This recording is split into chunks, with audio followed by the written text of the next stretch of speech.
அல்லாஹ் தஆலா விளங்கப்படுத்துறான் குர்ஆனில். அந்த நாளில் நீங்க நிறைய மக்களை நீங்க பார்ப்பீங்க, அவர்கள் போதை பிடித்தவர்களாக, பயத்தினால் அல்லாஹ்வுடைய அச்சத்தினால் மக்கள் போதையுடையவர்களாக இருப்பார்கள் என்பதை குர்ஆன் தெளிவாக விளங்கப்படுத்துகிறது. கண்ணியமானவர்களே, அப்படியாப்பட்ட பயங்கரமான நாளில் அல்லாஹ் தஆலா ஹதீஸ்ல ஸல்லல்லாஹு அலைஹி வஸல்லம் சொல்றாங்க, 7 நபர்களுக்கு அல்லாஹ் தஆலா 7 கூட்டத்தாருக்கு அல்லாஹ்வுடைய அர்ஷுடைய நிழலை அல்லாஹ் தஆலா கொடுக்கிறார். அர்ஷுடைய நிழல் 7 கூட்டத்தாருக்கு கிடைக்கும். அதுல ஒன்றுதான், முதலாவது அல்லாஹ் தஆலா ஹஜ்ரத் ஸல்லல்லாஹு அலைஹி வஸல்லம் சொன்னார்கள், முதலாவது ஒரு கூட்டம் யார் தெரியுமா? நீதியான அரசன். நாங்க சொல்றோம் நீதியான ஆட்சியாளர். இன்றைக்கு நீதியான ஆட்சியாளர்கள் யார் இருக்கிறார் என்பதை நாங்கள் தேடி கண்டுபிடிப்பது ரொம்ப கஷ்டமாக இருக்கிறது.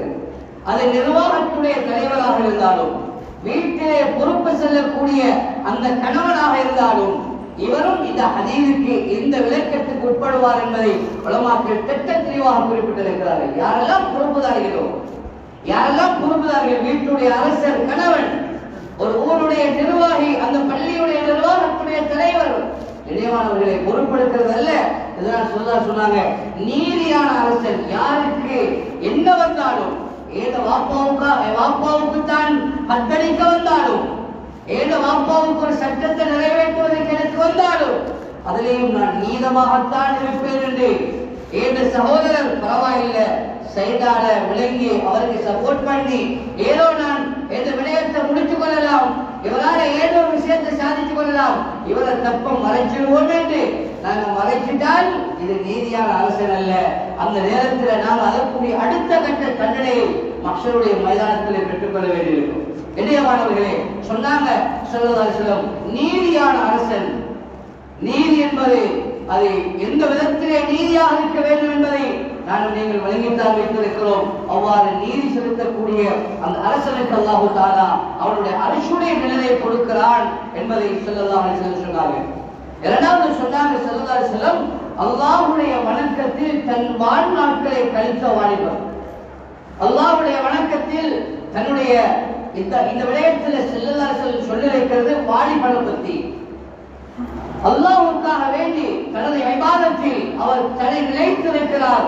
எதற்காக? ஒரு வாலிபர். இன்னைக்கு ஒரு வாலிபத்தில் இருக்க முடியாத ஒன்று. இன்னைக்கு எல்லோரும் வயசு போயிட்டது, 50 ஆயிட்டு, 60 ஆயிட்டு, 70 ஆயிட்டு, பென்ஷன் போற வயசு, இது இருந்த மோட்டா பைத்துவோம் என்று பள்ளிக்குள்ள வாரது அவர்களுக்கு சொல்லப்படல. இது அவர்களுக்குரிய நிலை அல்ல. இது சொன்னாங்க ஸல்லல்லாஹு அலைஹி வஸல்லம், இது வாலிபர்கள் அல்லாஹ்வுடைய வணக்கத்தில் தன்னை ஈடுபடுத்திக் கொண்ட. ஏன் வாலிப பருவம் என்பது ஒரு சூடான பருவம், ரத்தம் கொதிக்கக்கூடிய ஒரு பருவம் என்று நாங்கள் சொல்லுவோமே.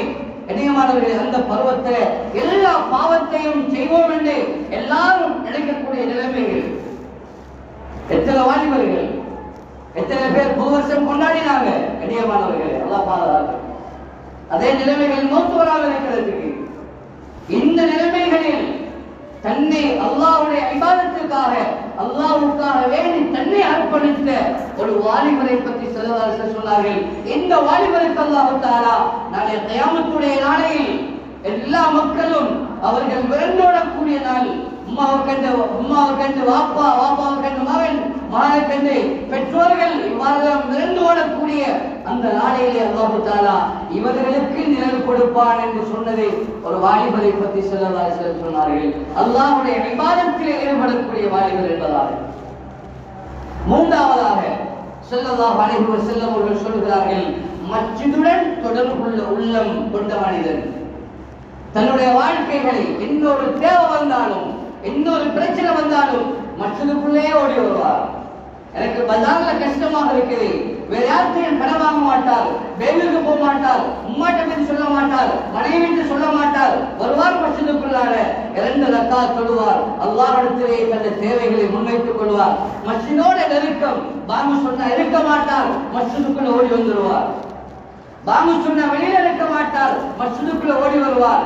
இன்னொரு தேவை இருந்தாலும் மஸ்ஜிதுக்குள்ள வந்து அல்லாஹ்விடத்துல கேட்கக்கூடிய வாலிபர், அல்லாஹ்விடத்துல கேட்கணும் வேண்டாம், அல்லாஹ்வுடைய வீட்டுக்கு வந்து கேட்கணும் என்பதை அல்லாஹ் விரும்பி இருக்கிறார். கண்ணியமானவர்களே, இவ்வாறான மனிதர்கள் சிலர்களை பார்க்கிறோம். நாங்க மஸ்ஜிதோடே தன்னுடைய காலத்தை கழிப்பார்கள்.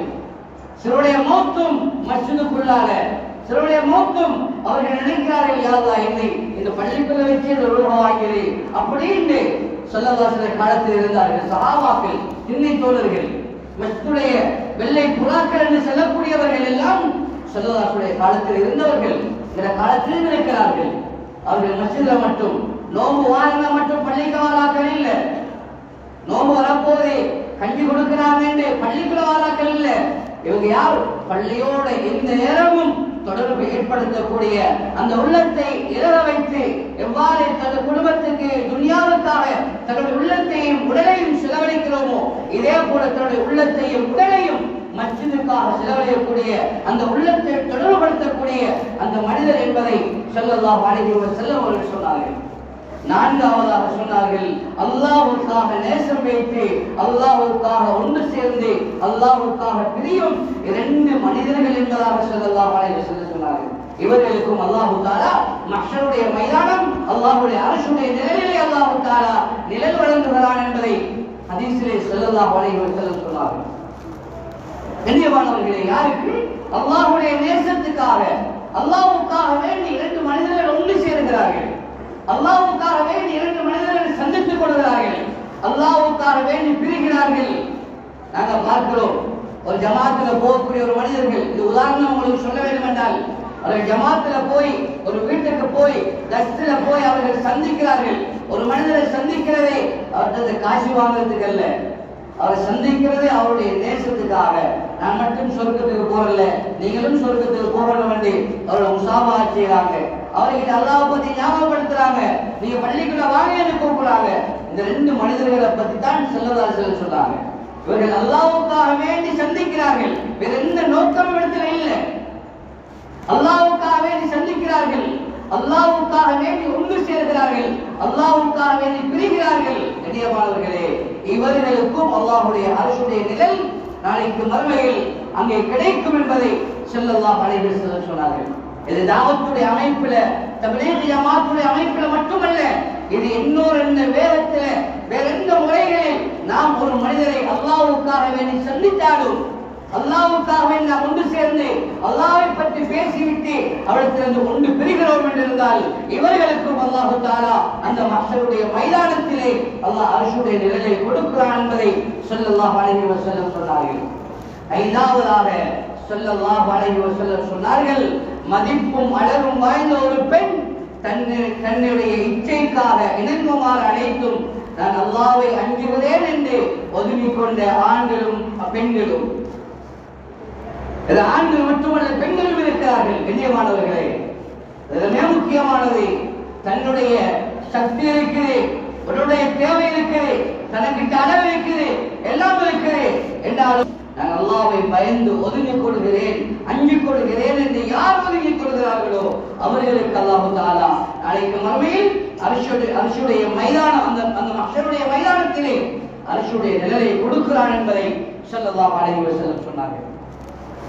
ஆறாவதாக ஸல்லல்லாஹு அலைஹி வஸல்லம் சொன்னார்கள், தனது வலக்கையால் செய்யக்கூடிய தர்மம் இடது கைக்கு தெரியாமல் மறைத்து யார் சதகா செய்கிறார்களோ, ஜகாத் கொடுக்கிறார்களோ, தான தர்மங்கள் யார் செய்கிறார்களோ அவர்களுக்கும் அல்லாஹ்வுடைய அந்த அர்ஷுடைய நிழல் கிடைக்கும் என்பதை ஸல்லல்லாஹு அலைஹி வஸல்லம் சொன்னார்கள். இன்னைக்கு நாம பள்ளிக்கு ஒரு சீமந்த பகல் கொடுத்தாலும் பள்ளியிலே போட்டு என்ற பேர் வரலையே எதிர்பார்க்கிறோம். பள்ளியில் கஞ்சி கொடுத்தாலும் அந்த கஞ்சியுடைய பெயர் வரணுமே எதிர்பார்க்கிறோம். நாங்க போயிட்டு எதிர்பார்க்கிறல்ல, நிர்வாகம் போடுறாங்க, அது கணக்கு வழக்கு காட்டுறதுக்கு இணையமானவர்களே, அது வேற. நாங்க போயிட்டு எதிர்பார்க்கிறே இல்லை. இன்னைக்கு பிச்சைக்காரன் கொடுத்துட்டு ஹதியா கொடுத்துட்டு அதை சொல்லி காட்டுறது, மனைவியை கொடுத்து சொல்லி காட்டுறது, ஏதாவது செஞ்சுட்டு சொல்லி காட்டுறது, இது இல்ல. பேரெடுத்து கொடுத்துக்கல்ல சொன்னாங்க, வலது கையால கொடுக்கிறது. சஹாபாக்கள் இந்த ஹதீஸ் எப்படி விளங்கினாங்கடா, சஹாபாக்கள் வலது கையால கொடுக்கும் பொழுது இடது கையை ஒடிச்சு கொள்வாங்க. சஹாபாக்கள் அப்படி விளங்கி இருந்தாங்க. வலது கையால கொடுக்க இடது கைக்கு தெரியக்கூடாது என்பதை இணையமானவர்கள் யாருக்கும் தெரியப்படாது. நான் செய்யக்கூடிய தர்மம் என்பதைத்தான் இந்த இடத்திலே சுட்டிக்காட்டப்பட்டிருக்கிறது. இவர்களுக்கும் அல்லாஹ் தஆலா அந்த அர்ஷுடைய நிழலை கொடுக்கிறான் என்பதை ஸல்லல்லாஹு அலைஹி வஸல்லம் சொன்னார்கள். ஏழாவதாக ஸல்லல்லாஹு அலைஹி வஸல்லம் சொன்னார்கள், தனிமையிலே அல்லாஹ்வை நினைத்து அழக்கூடிய அந்த கண்கள், தன்மையில நான் செஞ்ச பாவம், தன்மையில நான் செஞ்ச அநியாயம், அது எனக்கு மட்டும்தான் தெரியும். என் மனைவிக்கு தெரியாம, என் அம்மா அப்பாவுக்கு தெரியாம, என் குடும்பத்துக்கு தெரியாம, என் ஊர் மக்களுக்கு தெரியாம நான் வெளியூர்ல போய் செஞ்ச பாவம் அது யாருக்கும் தெரியாது, அது எனக்கு மட்டும்தான் தெரியும். கண்ணியமானவர்களே, இந்த பாவங்களை நினைத்து, நான் செஞ்ச தவறை நினைத்து, அல்லாஹ்வுக்கு செய்த மிகப்பெரிய துரோகம் அதை நினைத்து தனிமையில கண்ணீர் வடியக்கூடிய அந்த வாலிபர், அந்த மனிதர் ஸல்லல்லாஹு அலைஹி வஸல்லம் சொன்னார்கள், இவர்களுக்கும் அல்லாஹ் தஆலா நாளைக்கு மறுமையில் அந்த அர்ஷுடைய நிழலை வழங்குகிறான் என்பதை ஸல்லல்லாஹு அலைஹி வஸல்லம் சொன்னார்கள். எனவேதான் வலிமன் காஃப மகாம ரப்பிஹி ஜன்னதான், யார் அல்லாஹ்வை பயந்து உலகத்தில் வாழ்வார்களோ அவர்களுக்கு 2 சுவர்க்கங்கள் இருக்கின்றன குர்ஆன் சொல்லிக் கொண்டிருக்கிறது. ஒரு சுவர்க்கம் அல்ல, அல்லாஹ்வை பயப்படக்கூடியவர்களுக்கு 2 சுவர்க்கங்கள் இருக்கிறது என்பதை குர்ஆன் விளங்கப்படுத்தியிருக்கிறது.